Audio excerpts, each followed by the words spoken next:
Here's the big challenge of life. You can have more than you've got because you can become more than you are. That's the challenge. And of course, the other side of the coin reads, unless you change how you are, you'll always have what you got. I have found in my experience that income does not far exceed personal development. Now, sometimes income takes a lucky jump, but sure enough, unless you grow out where it is, it'll usually come back where you are. Life has strange ways. If somebody hands you $1 million, best you become a millionaire quickly, so you get to keep the money. Otherwise, sure enough, it'll disappear. Somebody once said, if you took all the money in the world, divided it up equally among everybody, it would soon all be back in the same pockets. Incredible. Success is something you attract, not something you pursue. Success is looking for a good place to stay. So instead of going after it, you work on yourself. Personal development. See, the major question to ask on the job is not what are you getting? The major question to ask on the job is what are you becoming? See, the big question is not what am I getting paid here? The big question is what am I becoming here? Because true happiness is not contained in what you get. Happiness is contained in what you become. So that's our major subject for tonight, personal development. Of all the assignments Mr. Schoaf gave me at age 25, this was probably the most difficult. In fact, I'm still working on this one. I think it's an unending challenge to see what you can become. The next subject is called basic laws. And it's good to study the basics. And I call these basics primarily because they come from the Bible. Now, I'm not a theologian or a minister, and that'll be apparent.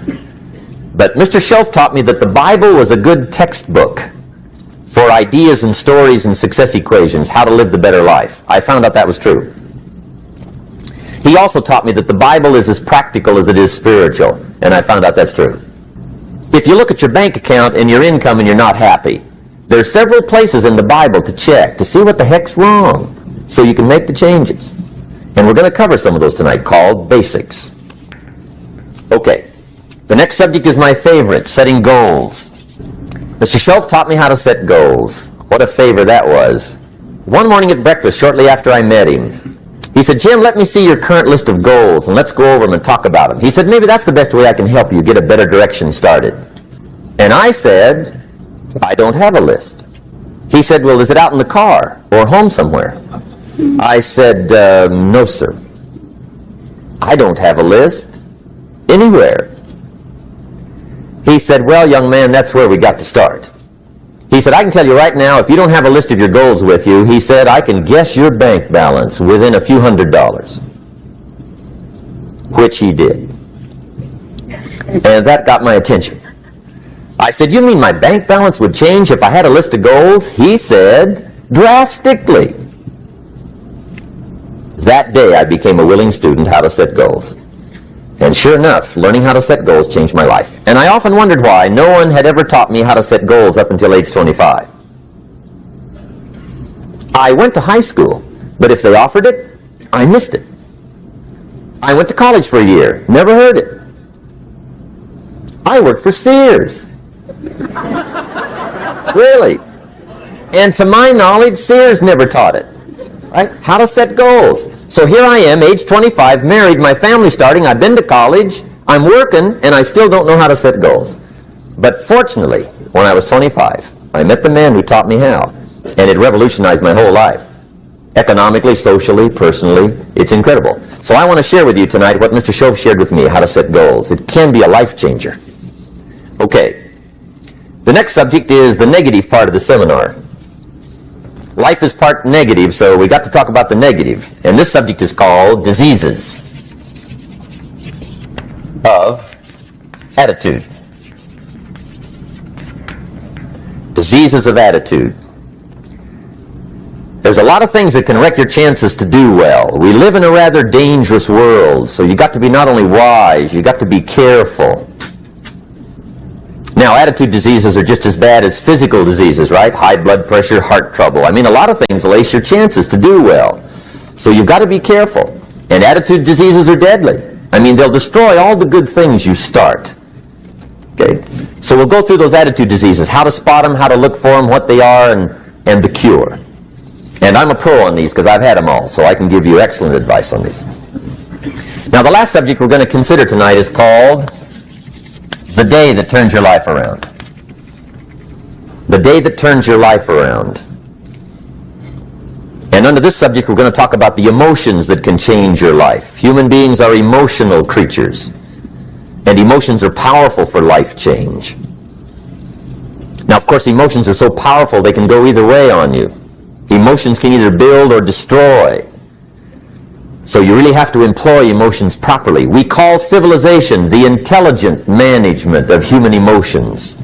If you can intelligently apply your emotions in the right direction, no telling what can happen. Could turn your life around one day would be sufficient. So we'll talk about those. Okay. Now that's a lot to cover in one evening, but we'll keep at it here and see if we can't get it all done. I'd like to have you now jot down the theme of the seminar. Every seminar should have a theme, I guess. We've got one. It's on some of our literature if you happen to notice it, but if you didn't, for your notes, here it is. The theme of the seminar goes like this. The major key to your better future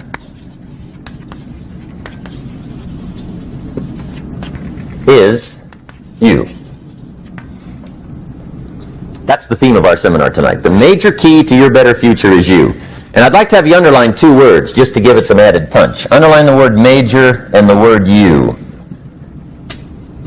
so that it reads, the major key to your better future is you.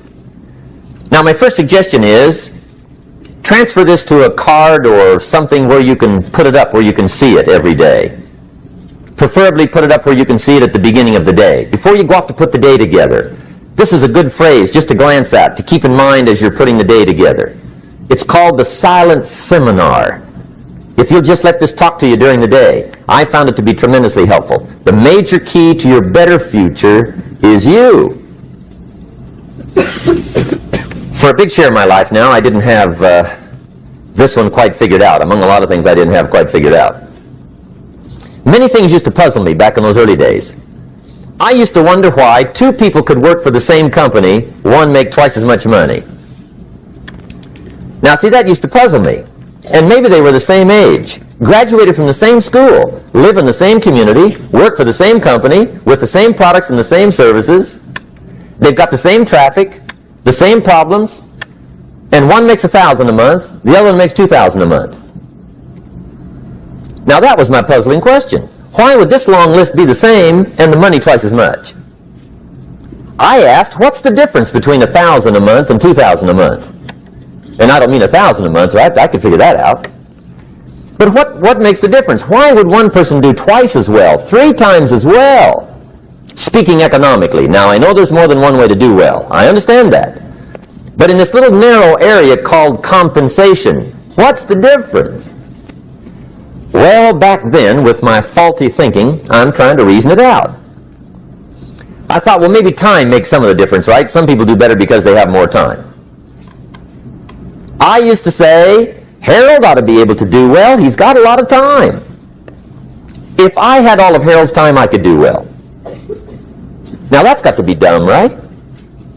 Number one, you can't get somebody else's time. A guy says to me one time, he says, you know, if I had some extra time, I could make some extra money. I said, then forget it. There isn't any extra time. Hey, when the clock strikes 12 midnight, that about wraps it up, right? I mean, you can look around the gongs there for a little more, but it's over. You say to the guy, what are you doing? He said, I'm looking for extra time. See, they'll come and take you away, right? There isn't any more time. Now, if you can't get more time, which you can't, what could you get more of that would make a difference in economic results? And here's the key word. Make it a part of your notes. We're going to consider it tonight. The word is value. And I have a little phrase for your notes. Value makes the difference in results. Value makes the difference. You can't get more time, but you can create more value. Now, here's the first lesson of economics. Everybody should learn it from the time they're old enough to understand what a dollar means, how to earn one, how to get one, how to keep one, what to do with it. First lesson of economics. We primarily get paid for value. That's lesson one. Bringing value to the marketplace. That's how you get paid. You don't get paid for the time. I know it takes time to bring value to the marketplace, but you get paid for the value, not the time. Now, since that's true, here's one of the key questions of the evening. Is it possible to become twice as valuable at the marketplace and make twice as much money in the same time? Could you become 3 times as valuable?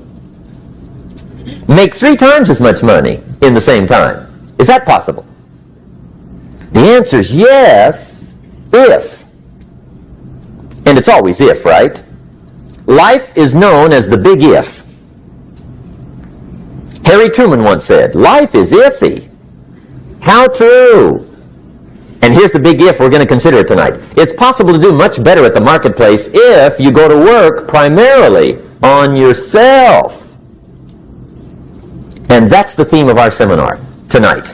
Learning to work primarily on yourself. People have asked me for the last 24 years, how do you develop an above-average income? And the answer is, become an above-average person. Develop an above-average handshake. Some people want to be successful, they don't even work on their handshake. As easy as that would be to start on. They let it slide, they don't understand. Develop an above-average smile. Develop an above-average excitement. Develop an above-average interest in other people.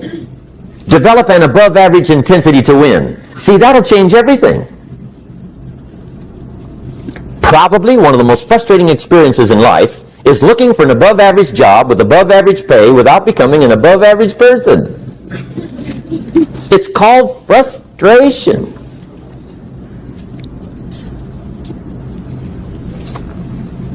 And Mr. Schoaf gave me probably the greatest clue he gave me when I first met him. He said, Jim, if you want to be wealthy and happy the rest of your life, just learn this lesson well. He said, learn to work harder on yourself than you do on your job.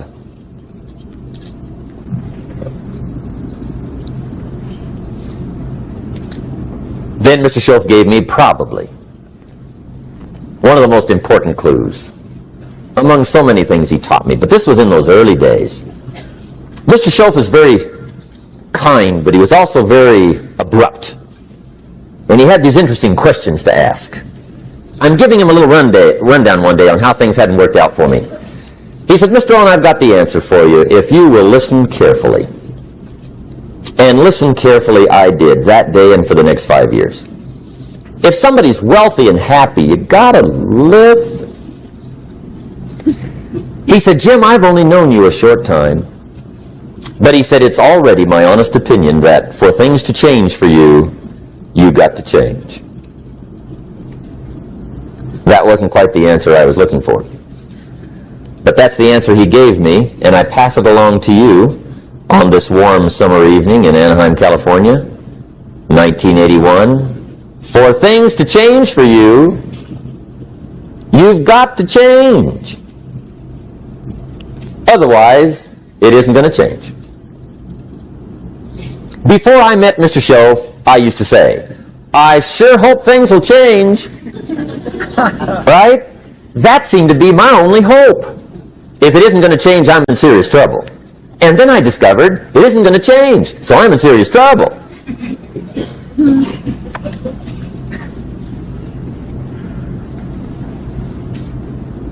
See, I can tell you what the 80s are going to be like. You have dropped into the right place. I did a seminar one time for Standard Oil executives and management in Honolulu. And we're having a conference one day on this big conference table.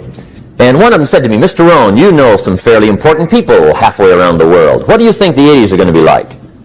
I said, gentlemen, I do know the right people. I can tell you. So they all listened very carefully. And I said, gentlemen, based on my wide experience, I can really honestly say to you, in my opinion, in the 80s, it's going to be about like it's always been. Aren't you glad you came? That's inside. I don't pass that around just everywhere. Now, of course, I said that to make a point, but I also said it because it's accurate. It's going to be about like it's always been. It isn't going to change. The tide comes in, and then what? It goes out. For 6,500 years that we know of, recorded history, and probably long before that. So it is not going to change. It gets light, and then what? It turns dark. 6,500 years. See, it's not likely to change. And we're not to be startled by that. And if the sun goes down, the guy says, "What's happened? What's happened?" It means he hasn't been here long, I guess, right? It always goes down about this time. The guy says, "Well, I don't like that arrangement." Well, you got to talk to somebody besides me, right? It gets light, then it turns dark. In rotation, the next season after fall is what? Winter. Pray tell, how often does winter follow fall? Every year regularly for the last 6,500 that we know of. See, it is not going to change. Now, some winters are long, and some are short, and some are hard, and some are easy, but they always come right after falls. It isn't going to change. Sometimes you can figure it out, sometimes there's no way to figure it out. Sometimes it goes well, sometimes it gets in a knot. Sometimes it sails along, sometimes it gets in reverse. See, that's not going to change. The last 6,000 years reads like this: opportunity mixed with difficulty. That's how it reads. It isn't going to change. The man says, "Well, if it isn't going to change, how will my life ever change?" Answer, when you change. And whether I'm talking to high school kids or business executives, my message is always the same. And it goes like this: the only way it gets better for you is when you get better.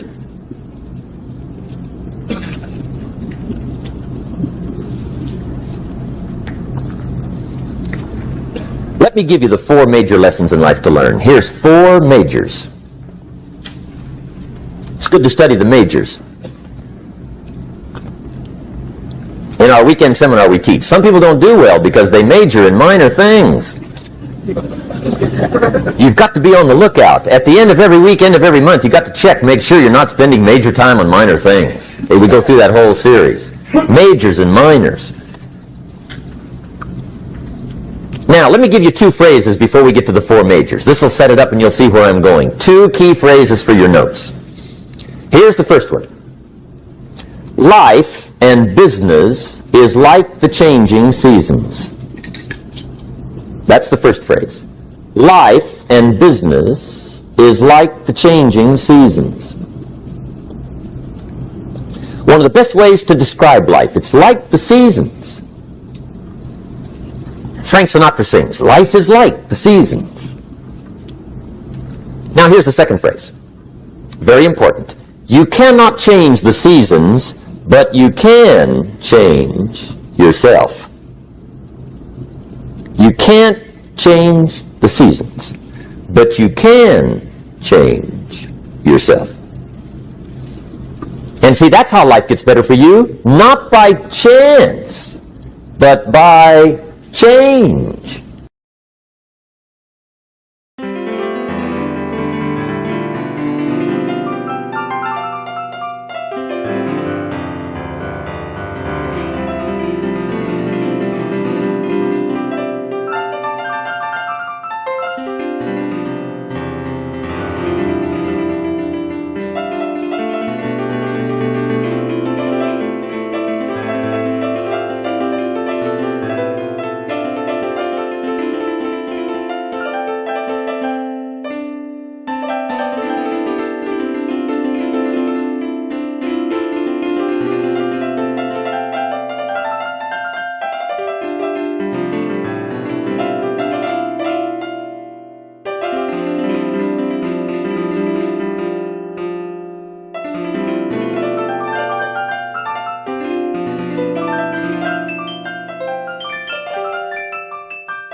ready to ride.